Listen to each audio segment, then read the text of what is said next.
Are you looking to compare prices for your brand new car? Well then, visit AutoDeal.com.ph, select the car that you want, and choose to request for a quote from our network of over 500 official dealer partners nationwide.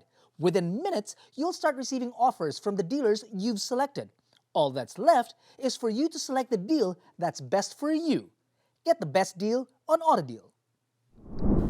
The Ford Territory formally launched in August of 2020, and it was very well received. In fact, it won a couple of awards, and it also won an award from AutoDeal as Consumer Choice in that same year, online Consumer Choice in that same year, for many reasons. People actually love this automobile.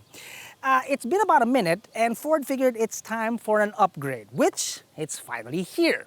This is the 2023 Ford Territory. Now, this particular model, and this model we're going to be talking about right now, is the Titanium X, the top of the line, the creme de la creme, and it looks absolutely gorgeous. So on this particular walk around, we're going to talk about the difference between that and now this, and that might actually entice you to try our Get Quote button on our website, which will get you that much closer to your next automobile. Maybe it's this. Let's start off first with the color of the automobile. There are 4 colors available to the Titanium X. You've got pearl white, black, gray, and this gorgeous Ford blue, which I'm starting to really fall in love with. I like it.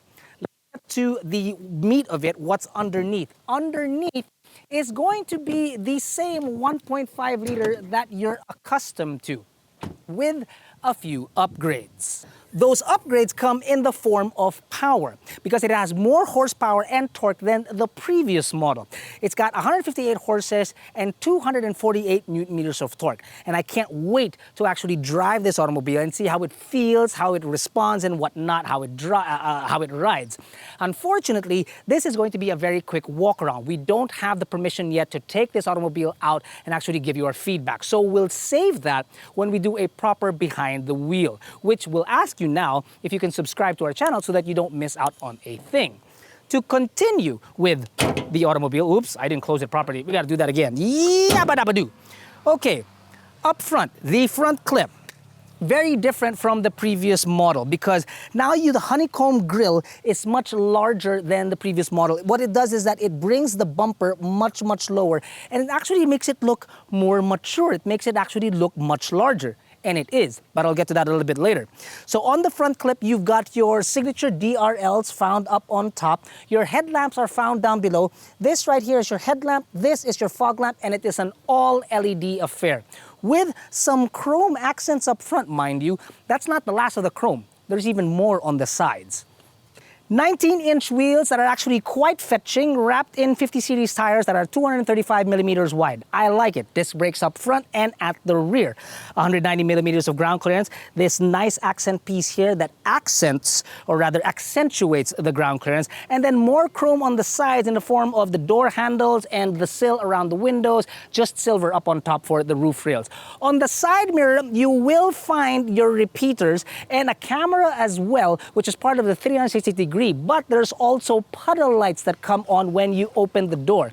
Puddle lights, of course, so that you can see if there's a puddle there so you don't bring the water inside the automobile. If you're thinking about the dimensions of this automobile, okay, let me help you out here. It is similar to the previous Territory, but it is a little bit longer. The body's a little bit longer, and it's just a hair taller. The biggest thing is that the wheelbase is actually 10 millimeters longer. Now, that may not sound like a lot, but inside, it should speak a lot of space. Now at the rear, you also have a full LED affair with the tail lights, including the third brake light, which is actually quite large, found underneath the spoiler. You only have one exhaust on the right-hand side. Yeah, there it is. It's a very tiny exhaust. And then you've got reflectors down on the bottom. These are also actually fog lamps, not just one. You have one there and one there. A lot of bright lights there going on. The biggest change at the rear would be this. Found on the territory, not previously found, is a power tailgate. I like that. Makes it look very, very premium. Goes well with the amount of chrome that's inside this car. Makes it look very expensive, actually. Not only is there a power tailgate, but there is also a kick function. So just in case you ever find yourself, for some strange reason, carrying two balikbayan boxes at the same time, I don't know why you would, but then you can kick put your foot here underneath, the sensor will activate and open the door by itself. Now, we don't have the specifications for the rear, exact specifications, but I can tell you obviously that it will fit a balikbayan box, even with the tonneau there and enough space for Jack's bag. What is in this thing? Like a head? There was actually a very long pause there. Jack didn't know what to answer. He just started giggling, which is why the camera kind of moved. That might actually be a human head in there. Obviously, there's going to be a lot more space when you fold the 60/40 down, which will definitely fit another two balikbayan boxes at the bare minimum.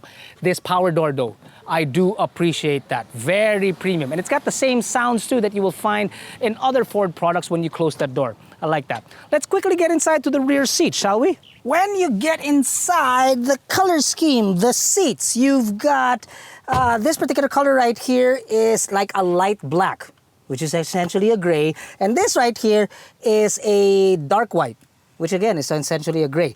It's got some white stitching that can be found in the light areas, and then in the darker areas, it's got blue stitching, which is very, very cool. The seats are okay. There's a little bit of a lumbar support, not much bolstering, so getting in and out is easy. The space is great, man. That is close to my driving position. It's a little bit back actually, so there's a lot of space. The headroom is quite decent for my height, even though that there is a gorgeous, gorgeous panoramic sunroof. So not only do you get sun up front, you also get sun at the back. Toys back here include, starting with the door, you've got bottle holders on either side. There's two of them, actually. Well, yeah, there's a pocket and then there's a bottle holder, probably big enough to hold 500-liter bottles. Not Jack's big yellow bottle, no, not that. So 500 ml plastic bottles. You've got some white leather on the door with a little bit of plastic, faux wood, and then chrome handles. I like, very premium. More chrome can be found here underneath the air vents. That's nice. Bit of piano black. I like the chrome more. One charging point, two air vents. Very nice. And then a center armrest with two cup holders. That's about all to report back here, apart from the fact that there are obviously ISOFIX tethers, which I haven't mentioned in quite some time. And then you've got 4 of 8 speakers found here inside the titanium at the rear. That should actually be very nice. What I do really like is the chrome. There's not just enough chrome inside this car for the back seats, there's even more chrome up front. I'll show you. Lots more chrome in the front seat, really making it very premium looking. I want to start the car because it's actually quite hot. Even the start-stop button is chrome. See like what I mean by the seat being not even my driving position? I got to put it up properly. So that means that there's really a lot of space back there. So anyway, back to what I was saying, the chrome. There's a lot of chrome here in the center, which are all touchy-touchy. That's nice. There's still a lot of piano blacks, but at least there's some chrome. I guess the lesser of the two evils would definitely be the chrome. Let's start from top to bottom. I'm sorry, I got ahead of myself. So, in front, you have an all-digital affair. These two screens that are joined very nicely in this beautiful package.